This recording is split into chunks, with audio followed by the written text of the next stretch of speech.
La Syrie réclame à l'ONU de prendre des mesures immédiates à l'encontre du Qatar pour son soutien aux terroristes en Syrie.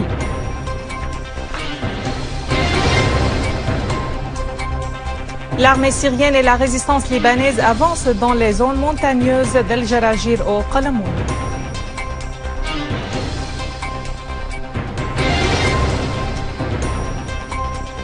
Les raids saoudiens se continuent sur le Yémen et l'armée yéménite riposte en bombardant des postes militaires en Arabie saoudite.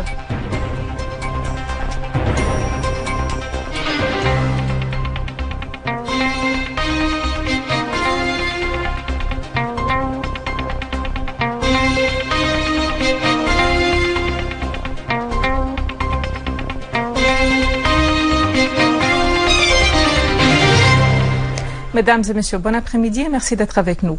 La Syrie a réclamé à l'ONU d'adopter des mesures immédiates à l'encontre du régime qatari qui soutient les réseaux terroristes armés en Syrie. C'était dans deux messages identiques que le ministère des Affaires étrangères et des expatriés avait adressé au secrétaire général de l'ONU et au président du Conseil de sécurité en réponse aux allégations injustes incluses dans le message adressé par le régime qatari au Conseil de sécurité et qui s'inscrit dans le cadre de sa tentative déçue d'améliorer son image et ses pratiques soutenant l'Occident. Le ministère s'est dit étonné dans les deux messages de l'adhésion du régime qatari aux autres pays qui envoient au Conseil de sécurité et au secrétaire général de l'ONU des messages identiques qui sont pleins de tromperies et qui renversent les faits contre la Syrie. Sur le terrain, des unités de l'armée arabe syrienne ont mené des opérations contre des caches des terroristes de Front al-Nusra, abattant plusieurs parmi eux dans la banlieue sud-ouest de Damas. L'armée a également détruit des véhicules dotés de mitrailleuses à Beidjen, neutralisant nombre de terroristes de Front al-Nusra et des réseaux takfiristes à Khan el-Sheikh et dans les fermes ouest du village d'Al-Husseiniya. Dans la banlieue de Homs, une unité de l'armée a détruit une cache des chefs des groupes terroristes à Rastan al-Tahtani. Dans la banlieue de Souaïda, des unités de l'armée arabe syrienne ont détruit des véhicules dotés de mitrailleuses avec les terroristes à bord à Tel Bouthaïna. Dans la banlieue de Daraa, des unités de l'armée arabe syrienne ont visé des caches des terroristes de Front al-Nusra et des réseaux takfiristes dépendants de l'ennemi israélien dans deux villages à Al-Lajat, tuant plusieurs parmi eux et blessant d'autres. À Alep, des unités de l'armée arabe syrienne ont tué plusieurs terroristes, détruit leurs véhicules et bloqué leurs lignes de ravitaillement avec le régime d'Erdogan à Safah dans la banlieue nord. Une source militaire a fait noter que des unités de l'armée arabe syrienne avaient mené des opérations précises contre les terroristes de Front al-Nusra et d'autres réseaux takfiristes dans 8 quartiers.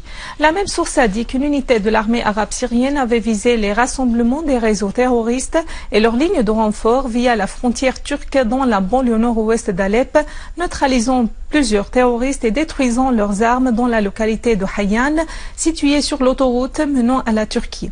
La même source a affirmé que de nombreux éléments des réseaux terroristes et takfiristes affiliés au Front al-Nusra avaient été tués et blessés alors que leurs véhicules dotés de mitrailleuses avaient été détruits lors des opérations de l'armée au sud-est de la ville d'Alep. En collaboration avec les groupes de la défense populaire, des unités de l'armée arabe syrienne opérant à Al-Hasakeh ont détruit des caches des terroristes de Daesh dans la banlieue sud, leur infligeant de lourdes pertes. Dans le Qalamoun, des unités de l'armée et de la résistance libanaise ont pris le contrôle de 5 positions dans les zones montagneuses d'El Jarajir.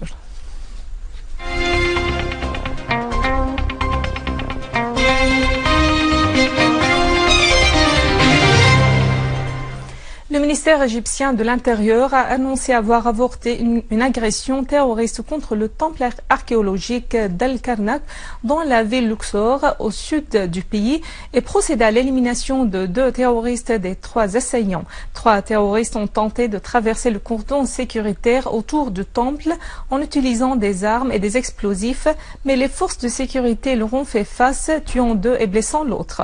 D'autre part, 16 terroristes ont été liquidés et 2 véhicules chargés de différents types d'armes et des obus de mortier ont été détruits. Les véhicules s'étaient dirigés vers les forces sécuritaires chargées de la protection de l'aéroport d'Al-Joura à Sheikh Zoued au nord de Siné.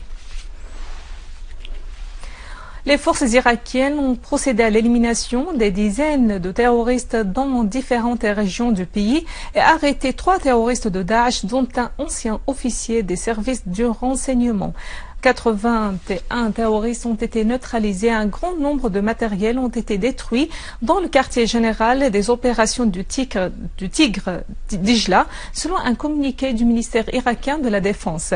L'armée irakienne, soutenue par l'aviation, a procédé à la neutralisation de 28 terroristes, la destruction de 2 véhicules et au démantèlement de 6 engins explosifs dans le gouvernorat de Salah ad-Din.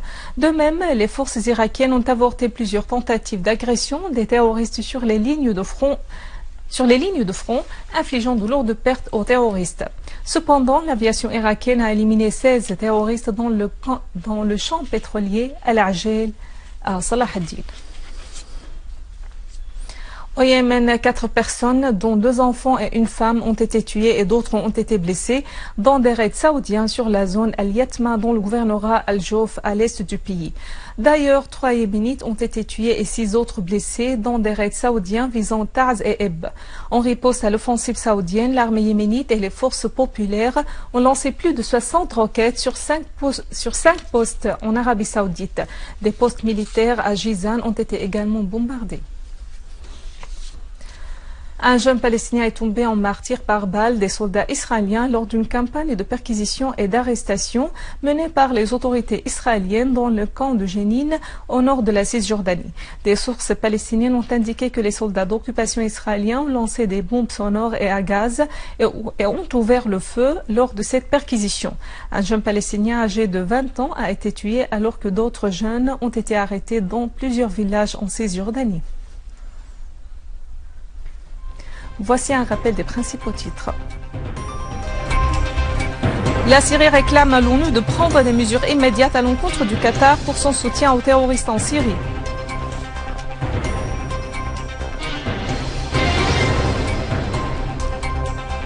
L'armée syrienne et la résistance libanaise avancent dans les zones montagneuses d'Al-Jarajir au Qalamoun.